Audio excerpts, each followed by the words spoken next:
स्वागत है जी आपका नेक्स्ट वीडियो में। आज की वीडियो में हम आज कुछ सवालों की बातें करेंगे जो सवाल मेरे को बहुत ज़्यादा इंस्टाग्राम और यूट्यूब पे आते हैं, और कुछ ऐसे चैलेंजेस और ऐसी मुश्किलें जो पिछले 2 साल में मैंने पर्सनली खुद यहाँ रहते हुए फेस करी हैं, और थोड़ा डिसअपॉइंटेड भी रहा हूँ। क्योंकि जिस बैकग्राउंड से, जिस कंट्री से हम लोग आते हैं, इंडिया से हम आते हैं, डेफिनेटली इंडिया में तौर तरीके और अलग चीज़ों से काम चलता है, लेकिन यहाँ पे चीज़ें थोड़ी डिफरेंट हैं जो कि आपकी एक्सपेक्टेशन को हो सकता है मीट नहीं करेंगी, या हो सकता है कि एक्सीड कर जाएंगी। आज की वीडियो में हम लोग बात करेंगे 5 ऐसी चीज़ों की जो मुझे पर्सनली बड़ी डिसअपॉइंट करती हैं, और जो ये एक्सपीरियंस है रियल टाइम है, 2 साल का मेरा एक्सपीरियंस रहा है यहाँ पे, और क्या क्या है ऐसा जो मुझे थोड़ा बहुत लेट डाउन करता है। Let's get started.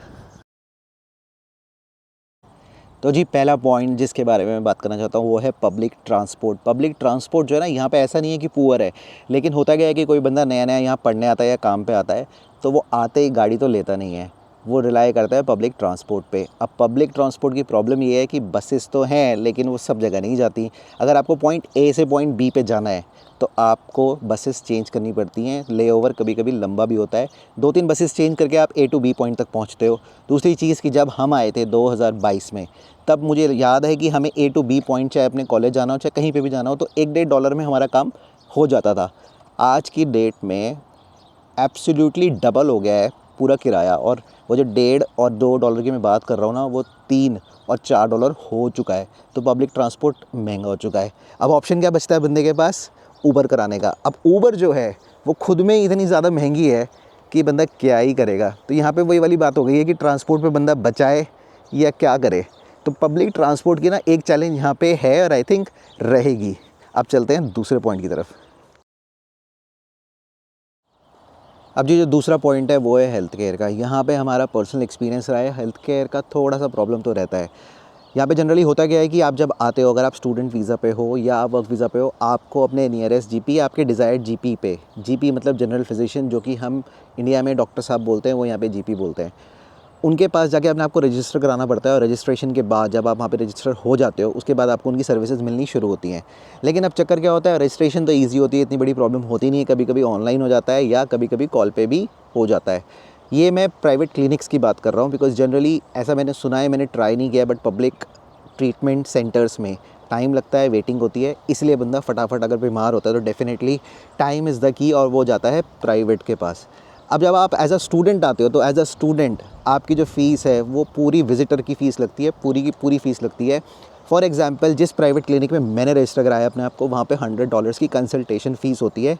हालांकि जो मेडिसिन होती है या तो वो सब्सिडाइज होती है या वो कम्प्लीटली फ्री होती है, लेकिन कंसल्टेशन फ्री नहीं होती है। वर्क वीज़ा में अगर आपके पास 2 या 2 साल से ज़्यादा का वर्क वीज़ा होता है, तो आपकी जो कंसल्टेशन होती है वो सब्सिडाइज होती है। जिस प्राइवेट क्लिनिक में मैं जाता हूँ, I won't quote them, but वहाँ पे 70% सब्सिडाइज रेट पे कंसल्टेशन हो जाती है। तो होता क्या है कि 2 साल से ज़्यादा का अगर आपका वर्क वीज़ा है, so you are treated same as residents here, और हेल्थ केयर प्रोवाइडर आपको सब्सिडाइज रेट पे प्राइवेट क्लिनिक कंसल्टेशन देता है। लेकिन अब चक्कर क्या होता है कि अगर बीमार हो जाते हैं, मैं अपना रियल टाइम एग्जांपल देता हूँ, और ये एग्जांपल मेरे साथ हुआ था। तो मेरे केस में क्या हुआ था, मुझे हो गया था सर्दी ज़ुकाम और खांसी, और मेरे को इतनी भयंकर खांसी हो गई थी कि मेरे को दिन रात परेशानी हो रही थी, जिसकी वजह से पहले तो मैं जो दवाइयाँ थी वो इंडिया से जो लाया हुआ था वो मैंने खाई, और वो दवाइयाँ जो थी एग्जॉस्ट हो गई थी। उसके बाद फिर मैंने डिसाइड किया नहीं यार, अब 2-3 दिन हो गए हैं, अब बात संभल नहीं रही है। तो मैंने अपने प्राइवेट क्लिनिक जहाँ मैं रजिस्टर्ड हूँ उनको फ़ोन करा और उनसे अपॉइंटमेंट लेने की कोशिश करी। तो पहला प्रॉब्लम यहाँ पे ये आता है कि कम से कम आधा घंटा मुझे कॉल पे वेस्ट करना पड़ता है, वेट करना पड़ता है, टाइम वेस्ट होता है, और आधे घंटे बाद कोई फ़ोन उठाएगा क्योंकि आप वेटिंग पे रहोगे, उसके बाद आपको अपॉइंटमेंट मिलेगी। अपॉइंटमेंट ऐसा भी नहीं है कि वॉक इन होता है एकदम फटाफट से मिल जाएगी, आपको नियरेस्ट पॉसिबल डेट या टाइम दिया जाता है। Generally I think the best possible case scenario जो मुझे मिला है वो नेक्स्ट 2 डेज़ के बाद अपॉइंटमेंट मिली है, क्योंकि यहाँ पे ऑलरेडी बहुत प्रेशर रहता है पेशेंट्स का, डॉक्टर्स कम है, पेशेंट्स ज़्यादा हैं, इस वजह से थोड़ा लीड टाइम बढ़ जाता है। अब इसमें तो एक चीज़ और होती है कि हमारे केस में तो ये भी हुआ था कि सुरभि की तबीयत इतनी ख़राब हो गई थी कि इसने कंसल्टेशन के लिए फ़ोन करा, वो करती रही, उन्होंने अपॉइंटमेंट में इसको देने से मना कर दिया फ़िज़िकल।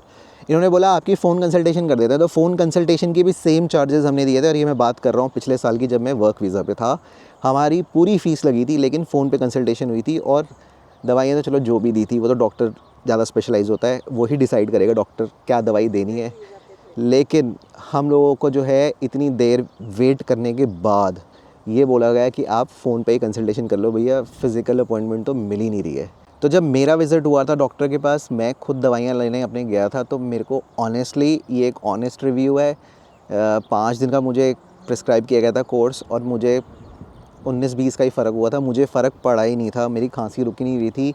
इनफैक्ट काफ़ी मेरे सर दर्द रहता था, मैं पूरी रात नहीं सोता था। तो दवाइयाँ इतनी स्ट्रॉन्ग नहीं दी जाती हैं जिस हिसाब से हम इंडिया में एंटीबायोटिक्स लेते हैं, वैसी नहीं मिल जाती। तो मेरी एडवाइस ये भी रहेगी, अगर आप यहाँ पे आ रहे हो तो प्लीज़ काफ़ी सारी दवाइयाँ जो होती है ना, जो बेसिक होती है सर दर्द की, खांसी, ज़ुकाम, फॉर एग्जांपल सिनारेस्ट, XYZ, ज़्यादा नाम नहीं लूँगा दवाइयों के, सबको पता है कि कौन सी दवाइयाँ यूज़ होती हैं घरों में, वो दवाइयाँ आप लेकर आओ। OTC पे दवाइयाँ मिलती हैं, एंटीबायोटिक्स नहीं मिलती हैं। एंटीबायोटिक्स के लिए प्रिस्क्रिप्शन चाहिए होता है। और सबसे इंटरेस्टिंग बात जो निकल के आती है यहाँ पे कि जहाँ पर जितनी दवाइयाँ, लेट्स से कि आपको एक दिन में 2 एंटीबायोटिक खानी है और 5 दिन का कोर्स है, तो आपको एक डब्बी में 10 गोलियाँ ही मिलेंगी। ऐसा नहीं है कि आपको पूरा पत्ता दे दिया जाएगा। अनलाइक इंडिया में तो फटाफट से एक दो पत्ते वैसे भी मिल जाते हैं, लेकिन यहाँ पे ऐसा नहीं होता है। तो बिल्कुल गिन के दवाइयाँ मिलती हैं।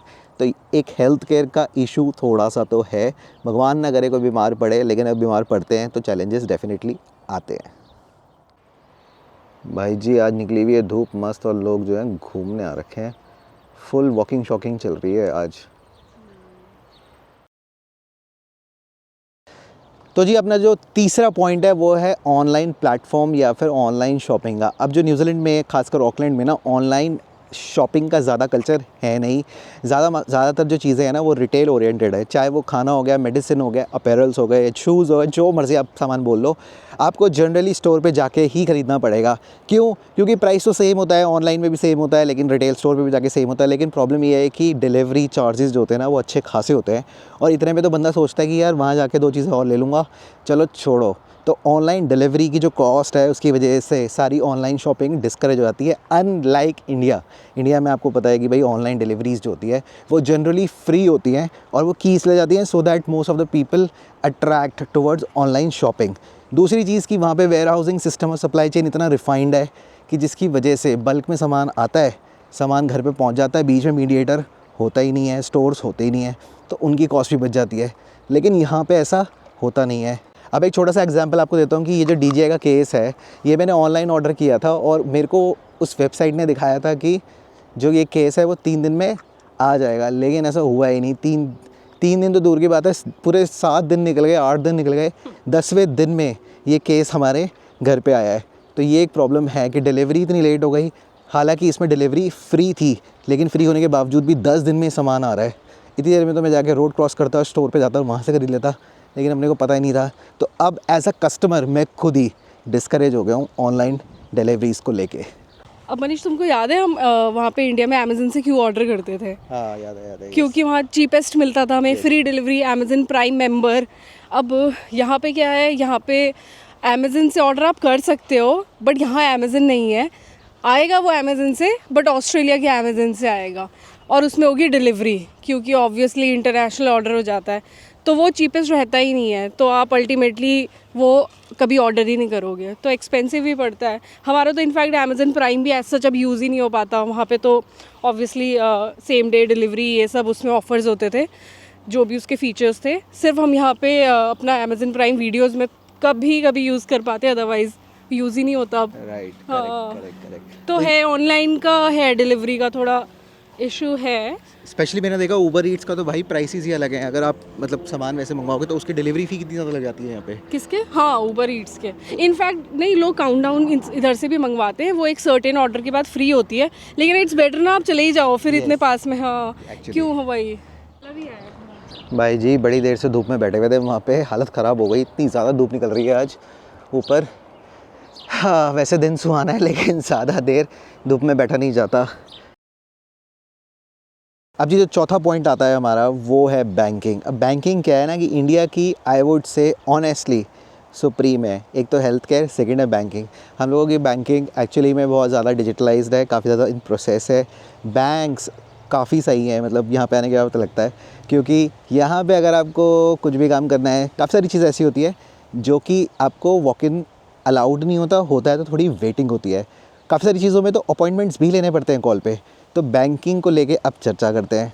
तो बेसिकली क्या है ना, बैंकिंग में यहाँ पर जो मैंने देखा है ज़्यादा OTP का सिस्टम है नहीं। जैसे कि हम इंडिया में कुछ भी ट्रांजैक्शन कर रहे होते, कुछ भी कर रहे होते तो एक OTP आता है रजिस्टर्ड नंबर पे, लेकिन यहाँ पे आज तक कोई ऐसा खास OTP आता ही नहीं है।